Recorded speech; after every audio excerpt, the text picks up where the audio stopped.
આખરે મતદાન પૂરું થયું.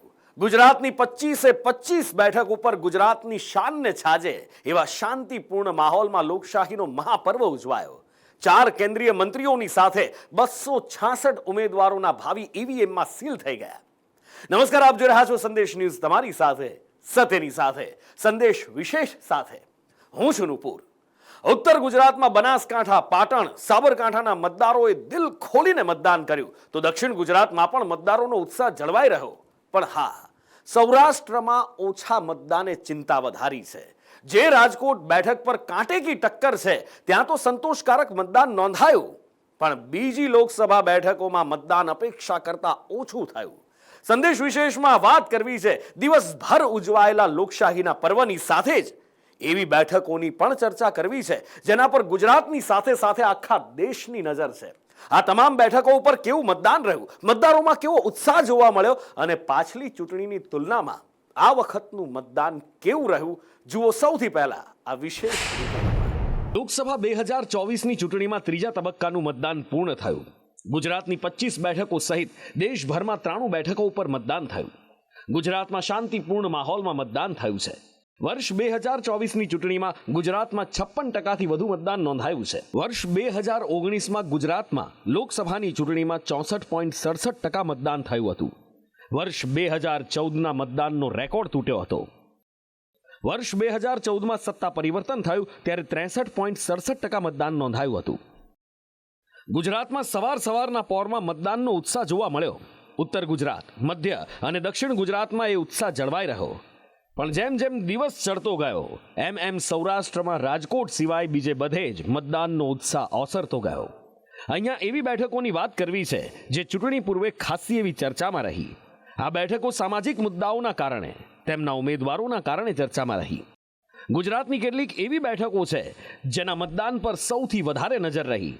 આ બેઠકો છે સાબરકાંઠા, પાટણ, આણંદ, ભરૂચ, વલસાડ, રાજકોટ, જામનગર અને સુરેન્દ્રનગર. વલસાડ બાદ બનાસકાંઠામાં સૌથી વધુ મતદાન થયું. બનાસકાંઠામાં સરેરાશ 64.48% મતદાન થયું. બનાસકાંઠા બેઠક પર વર્ષ 2019ની તુલનામાં 2024માં વધુ મતદાન થયું. બનાસકાંઠામાં સવારથી જ મતદાનને લઈ મતદારોમાં જબરજસ્ત ઉત્સાહ જોવા મળ્યો. મોટી સંખ્યામાં મતદારો લોકશાહીના મહાપર્વમાં ભાગ લેવા ઉમટી પડ્યા. રાજ્યમાં સૌથી વધુ મતદાનની ટકાવારી બનાસકાંઠામાં નોંધાઈ છે. ભાજપના ઉમેદવાર રેખાબેન ચૌધરીએ પાલનપુરની આદર્શ સ્કૂલમાં મતદાન કર્યું. રેખાબેન ચૌધરીએ કંથરિયા હનુમાન દાદાના દર્શન કર્યા અને ત્યારબાદ મતદાન કરવા પહોંચ્યા. તો કોંગ્રેસના ઉમેદવાર ગેનીબેન ઠાકોરે પણ મતદાન કર્યું. ગેનીબેને અબાસણામાં મતાધિકારનો ઉપયોગ કર્યો. ખોબલે ખૂબ આશીર્વાદ મળી રહ્યા છે અને આ આશીર્વાદ માટે હું બનાસવાસીઓની ખૂબ ઋણી છું. અને ભારતીય જનતા પાર્ટીના કર્મઠ કાર્યકર્તાઓની જે મહેનત છે, બનાસની જે 36 કોમની હોશિયાર અને સમજુ પ્રજા છે અને મોદી સાહેબ પ્રત્યેનો જે બનાસવાસીઓનો પ્રેમ છે, મોદી સાહેબનો જે વિકાસ છે, એના ઉપરથી મને ચોક્કસ વિશ્વાસ છે કે બનાસકાંઠા લોકસભા સીટ ઉપર અમે ભારતીય જનતા પાર્ટીનો ભવ્ય વિજય મેળવીશું. પણ બનાસકાંઠાની જનતા, સમગ્ર ગુજરાત અને દેશની જનતા પરિવર્તન ઈચ્છી રહી છે, એટલે 100% આ વખતે પરિવર્તન થશે. બનાસકાંઠાના વર્તમાન સાંસદ પરબત પટેલે થરાદના ભાચર ગામમાં મતદાન કર્યું. ડીસાના ધારાસભ્ય પ્રવીણ માળીએ મતાધિકારનો ઉપયોગ કર્યો. ઝવેરીનગર પ્રાથમિક શાળામાં તેમણે મતદાન કર્યું. બનાસકાંઠામાં 2 મહિલા ઉમેદવારો વચ્ચે કાંટેકી ટક્કર છે, ત્યારે મતદારોમાં પણ વોટિંગને લઈ ઉત્સાહ જોવા મળતા અહીંયા ચૂંટણી જંગ રસપ્રદ બન્યો છે. આકરી ગરમી વચ્ચે પણ બનાસકાંઠામાં મતદારોનો ઉત્સાહ ઓસર્યો નહીં. ડીસાના રાસણા ગામમાં મતદારોની લાંબી કતારો જોવા મળી. ગરમી વચ્ચે પણ મતદાનને લઈને અનેરો ઉત્સાહ જોવા મળ્યો. ડીસા અને પાલનપુરના ગઠામણામાં ઢોલ નગારા વગાડવામાં આવ્યા. ગરબે ઘૂમીને મતદારો મતદાન મથક પહોંચ્યા અને મતદાનના મહાપર્વમાં સામેલ થયા. અમેરિકાથી આવેલી યુવતીએ ડીસાની ગુલબાની પ્રાથમિક શાળામાં મતદાન કર્યું. પાલનપુરમાં એક મતદાન કેન્દ્રમાં મતદારોને રાહત મળે એ માટે સેવાભાવી સંસ્થાઓએ છાશનું વિતરણ પણ કર્યું. બનાસકાંઠા બેઠક પર વર્ષ 2019ની ચૂંટણીમાં 61.44% મતદાન થયું હતું. 2019માં ભાજપના ઉમેદવાર પરબત પટેલ અને કોંગ્રેસના ઉમેદવાર પરથી ભટોળ વચ્ચે ટક્કર હતી, જેમાં પરબત પટેલ 2.5 લાખ મતોની લીડથી જીત્યા હતા. એ સમયે ઠાકોર સમાજ પર પ્રભાવ ધરાવનાર અલ્પેશ ઠાકોર કોંગ્રેસ છોડી ભાજપમાં જોડાયા હતા અને તેની સીધી અસર આ બેઠક પર 2019માં જોવા મળી પરબત પટેલની જીતના રૂપે. રાજકોટ બેઠક પર સરેરાશ 54.29% મતદાન થયું, જે 2019ની તુલનામાં ઓછું મતદાન છે. રાજકોટ બેઠક પર ભાજપ અને કોંગ્રેસના ઉમેદવાર આયાતી છે. પરસોત્તમ રૂપાલા અને પરેશ ધાનાણી અમરેલીથી આવે છે. બંને પ્રતિસ્પર્ધીઓએ અમરેલી બેઠકના ઉમેદવાર માટે મતદાન કર્યું. પરસોત્તમ રૂપાલાએ અમરેલીના ઈશ્વરિયામાં પરિવાર સાથે મતદાન કર્યું, તો પરેશ ધાનાણીએ પણ મતદાન પૂર્વે અમરેલીમાં ગાય માતાના દર્શન કર્યા, પૂજા અર્ચના કરી અને ત્યારબાદ મતાધિકારનો ઉપયોગ કર્યો. લોકશાહીના ઉત્સવની અંદર આજે સવારે મેં પરિવાર સહિત મતદાન કરી દીધું છે ઈશ્વરિયાની અંદર, મારા બૂથની અંદર, અને સૌ મતદાતાઓ હોંશભેર લાઈન લગાવીને મતદાન આપવા બેઠેલા લોકોથી આજ સંવિધાન ખુદ ખતરામાં છે. બંધારણીય અધિકારો અહંકારની એડીએ કચડાઈ રહ્યા છે. ત્યારે મારો મત એ મંદી, મોંઘવારી અને બેરોજગારીને હરાવવા માટેનો મત છે. મારો મત એ કર્મચારીઓના શોષણમાંથી મુક્તિ માટેનો મત છે. મારો મત એ ખાખી વર્દીના ત્રાસમાંથી મુક્તિ માટેનો મત છે. મારો મત એ જનજનના સ્વાભિમાનનું રક્ષણ કરવા માટેનો મત છે. મારો મત. રાજકોટમાં મતદાન માટે સવારથી જ લોકોમાં ઉત્સાહ જોવા મળ્યો. સવારથી મતદાન માટે લાંબી કતારો લાગી હતી. રાજકોટ બેઠક પર ભાજપના ઉમેદવાર પરસોત્તમ રૂપાલાએ બૂથની મુલાકાત પણ લીધી. ચૌધરી હાઈસ્કૂલ પાસે આવેલા બૂથની મુલાકાતે તેઓ પહોંચ્યા. રાજકોટમાં પણ દિગ્ગજોએ મતદાન કર્યું. ખોડલધામના ચેરમેન નરેશ પટેલે પોતાના પુત્ર સાથે મતદાન કર્યું. નરેશ પટેલે ક્ષત્રિય સમાજના આંદોલન મુદ્દે કહ્યું કે આ જે પણ બન્યું એ નહોતું બનવા જેવું. આ વિરોધને ક્યાંક રોકવામાં આવ્યો હોત તો સારું હતું. આ બનાવ એક ગુજરાત માટે ન બનવો જોતો હતો. ક્યાંય પણ આ બનાવ રોકી દેવામાં આવત તો ગુજરાત માટે મોટી વાત થાત. પણ હવે જે સમયની વાત છે ને સમયમાં જે એનો જે વાત થઈ છે એ મુજબ સમય પ્રમાણે ચાલે છે. ભાજપના સિનિયર નેતા વજુભાઈ વાળાએ રાજકોટમાં હરિહર કોમ્યુનિટીમાં મતદાન કર્યું. કેબિનેટ મંત્રી કુંવરજી બાવળિયાએ વિછિયામાં મતાધિકારનો ઉપયોગ કર્યો, પરિવાર સાથે મતદાન કર્યું. કુંવરજી બાવળિયાએ ભાજપની જીત થવાનો વિશ્વાસ વ્યક્ત કર્યો. ત્યારે રાજકોટ લોકસભા મતવિસ્તારની અંદર પણ એમાંય ખાસ કરીને અમારા જસદણ વિધાનસભા મતવિસ્તારની અંદર આજે મતદાન થઈ ચૂક્યું છે.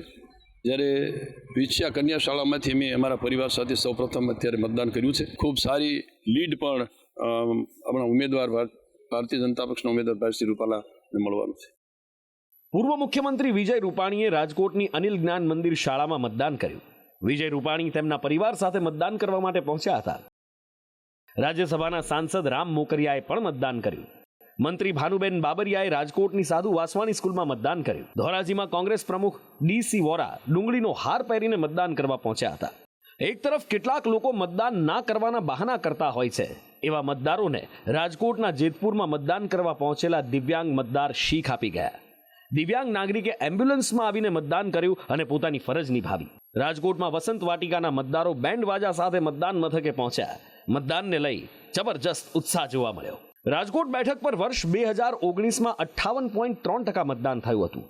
ચૂંટણીમાં ભાજપના ઉમેદવાર મોહન કુંડારિયાની જંગી લીડથી જીત થઈ હતી. મોહન કુંડારિયાએ કોંગ્રેસના લલિત કગથરાને 3.5 લાખથી વધુની લીડથી હાર આપી હતી. અને સાથે જ મોહન કુંડારિયાએ અગાઉની બધી જ લીડના રેકોર્ડ તોડી નાખ્યા હતા.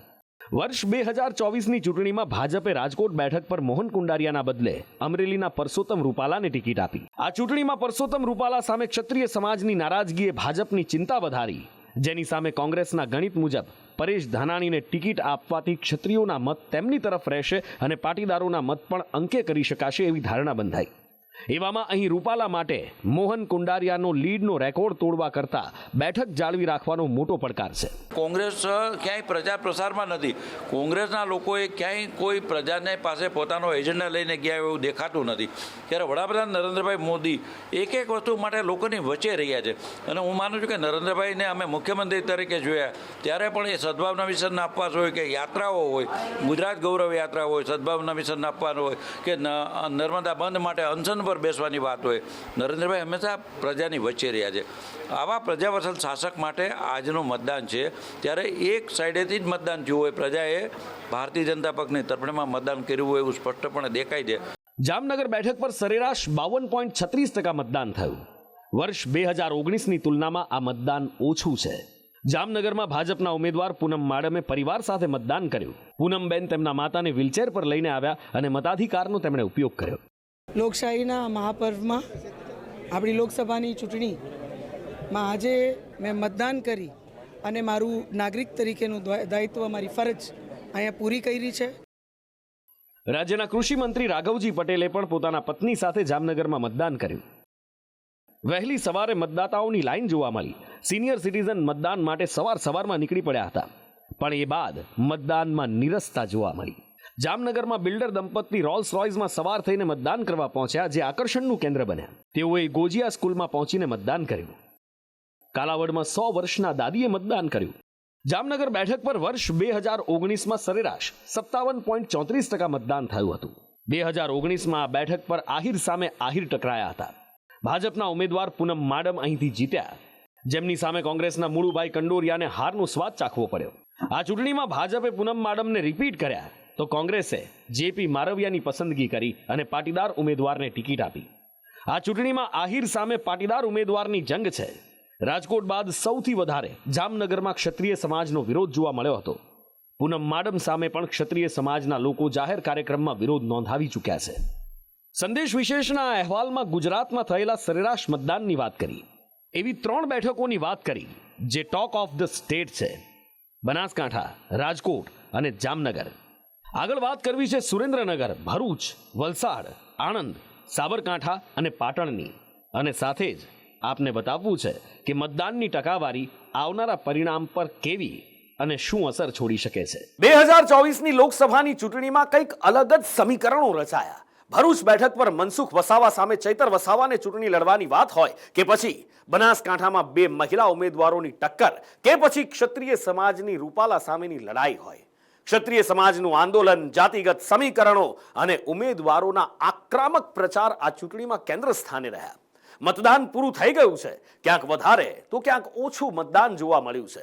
જુદા જુદા પરિબળો વચ્ચે યોજાયેલી લોકસભાની ચૂંટણીમાં મતદાનની ટકાવારીના આધારે કયાસ લગાવવો કે કયા પરિબળોની અસર થઈ, કોણ મેદાનમાં રહેશે, કોણે મેદાન છોડવું પડશે અથવા તો કોણ એ રણમાં હારશે, આખરે રાજનીતિના ધુરંધરો માટે શું સમીકરણો બેસી રહ્યા છે, ક્યાં મુશ્કેલી અને ક્યાં આસાન પથ.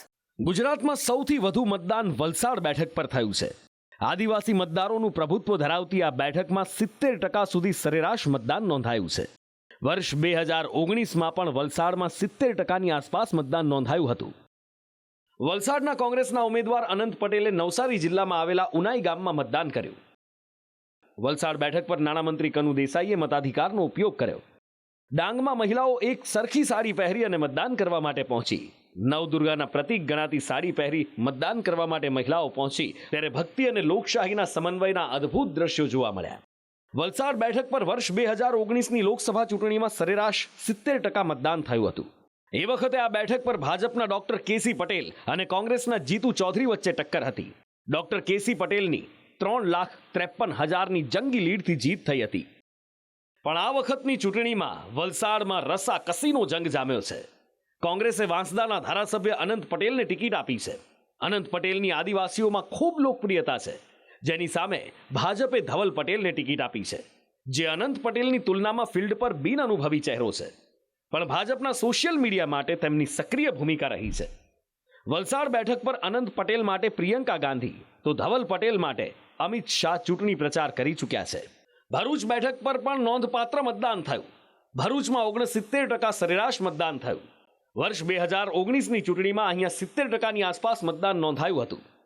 ભરૂચ બેઠક પર ભાજપના ઉમેદવાર મનસુખ વસાવાએ પત્ની સાથે મતદાન કર્યું, તો આપના ચૈતર વસાવાએ ડેડિયાપાડામાં પોતાના બંને પત્નીને સાથે રાખી મતાધિકારનો ઉપયોગ કર્યો. ભરૂચમાં કોંગ્રેસ નેતા મુમતાઝ પટેલે પણ મતદાન કર્યું. મુમતાઝ પટેલ કોંગ્રેસના દિવંગત નેતા અને ભરૂચ બેઠક પરથી સાંસદ રહી ચૂકેલા અહેમદ પટેલના દીકરી છે. તેમણે ભરૂચ બેઠક પરથી ચૂંટણી લડવાની માંગ કરી હતી, પણ કોંગ્રેસે ઇન્ડિયા ગઠબંધન હેઠળ આપના ચૈતર વસાવાને ચૂંટણી લડવા પર સહમતિ દર્શાવી, જેના કારણે મુમતાઝ પટેલ નારાજ થયા હતા. મુમતાઝ પટેલે મતદાન પહેલા પિતા અહેમદ પટેલની કબર પર પહોંચી તેમની બંદગી કરી. વર્ષ 2019માં ભરૂચ બેઠક પર 69% મતદાન થયું હતું. ભાજપમાંથી મનસુખ વસાવા ઉમેદવાર હતા, જેમની સામે કોંગ્રેસમાંથી શેરખાન પઠાણ હતા. 3.25 લાખથી વધુની લીડથી મનસુખ વસાવાની જીત થઈ હતી. ભરૂચ બેઠક પર મનસુખ વસાવાનો દબદબો રહ્યો છે. વર્ષ 1998થી તેઓ અહીંયા સાંસદ તરીકે ચૂંટાઈને આવ્યા છે.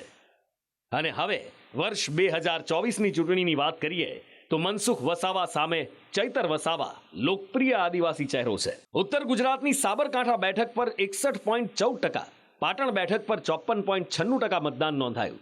તો ચર્ચામાં રહેલી આણંદ બેઠક પર 62.22% સરેરાશ મતદાન નોંધાયું. સૌરાષ્ટ્રની બેઠકો પર ધારણા કરતા ઓછું મતદાન થયું. સુરેન્દ્રનગરમાં 54.32, રાજકોટમાં 58.28, પોરબંદરમાં 51.76, જુનાગઢમાં 58.80, જામનગરમાં 53.13, ભાવનગરમાં 48.59 તો અમરેલીમાં સૌથી ઓછું 46.11% સરેરાશ મતદાન થયું. ભાજપના મતે આ મતદાન એકતરફી રહ્યું છે અને સંપૂર્ણ મતદાન ભાજપ તરફી રહ્યું છે. આ મતદાન સંપૂર્ણપણે ભારતીય જનતા પક્ષની તરફેણમાં છે. પ્રજાએ, સૌરાષ્ટ્રની પ્રજાએ, રાજકોટની પ્રજાએ દૃઢ નિશ્ચય કર્યો છે વડાપ્રધાન નરેન્દ્રભાઈ મોદીને ત્રીજી વાર વડાપ્રધાન બનાવી અને હેટ્રિક કરવી. આજે આ મતદાન સંપૂર્ણપણે, હું ભરોસો, ખાતરી, શ્રદ્ધા સાથે વાત કરીશ, પ્રજાનું જે નરેન્દ્રભાઈ સાથેનું જોડાણ છે. રાજકોટ તો નરેન્દ્રભાઈના હૈયામાં વસેલું શહેર છે અને રાજકોટની પ્રજા, સૌરાષ્ટ્રની પ્રજા હરમેશ નરેન્દ્રભાઈને ચાહે છે, નરેન્દ્રભાઈને પ્રેમ કરે છે. ત્યારે આ મતદાન મહદ અંશે નરેન્દ્રભાઈ મોદીને ત્રીજી વાર વડાપ્રધાન બનાવવા માટેનું મતદાન છે. એટલા માટે હું ખાતરી સાથે કહીશ કે મોટાભાગના મતો કમળને મળ્યા છે, ભારતીય જનતા પક્ષના ઉમેદવારોને મળ્યા છે. પરંતુ મતદાનના આંકડા કરતાં પણ સૌથી મહત્વની બાબત એ છે કે જ્યારે કોઈ સામાજિક આંદોલન થયું હોય ત્યારે એમના પડઘા કેવા પડ્યા છે. કેમ કે નેતાઓ તો બહુ બોલ્યા અત્યાર સુધી, હવે મતદારો શું બોલ્યા છે એનો અંદાજ તો પરિણામ વખતે આવે. પરંતુ ખાસ કરીને જે ક્ષત્રિય સમાજના મુખ્ય પોકેટ છે અને જેમણે જ્યાં ખૂબ આંદોલનો પણ કર્યા હતા, હવે એ વિસ્તારોમાં ગયા વખત કરતાં કેટલા ટકા વધુ મતદાન થયું એ આંકડા બહુ રસપ્રદ બની રહે. પરિણામ છે એ માત્ર આ વખતનું પરિણામ નહીં હોય, આ ઘણા બધા ટેસ્ટ કેસ અને ઘણા બધા લિટમસ ટેસ્ટ આ પરિણામના કારણે જોઈ શકાશે અને આ પરિણામોનું મનોમંથન મને લાગે છે ઇતિહાસમાં લાંબા સમય સુધી થશે. ગુજરાતની લોકસભા ચૂંટણી પૂરી થઈ. હવે 4 જૂને પરિણામ જાહેર થશે. સૌરાષ્ટ્રનું ઓછું મતદાન શું અસર કરે છે અને ઉત્તર ગુજરાત અને દક્ષિણ ગુજરાતનું વધુ મતદાન પરિણામમાં કેવી અસર લાવે છે એનું આકલન કરવું અત્યારે મુશ્કેલ બન્યું છે. હવે આ તમામ અવઢવનો અંત 4 જૂને આવશે અને 4 જૂનની હવે આતુરતાથી રાહ જોવી રહી.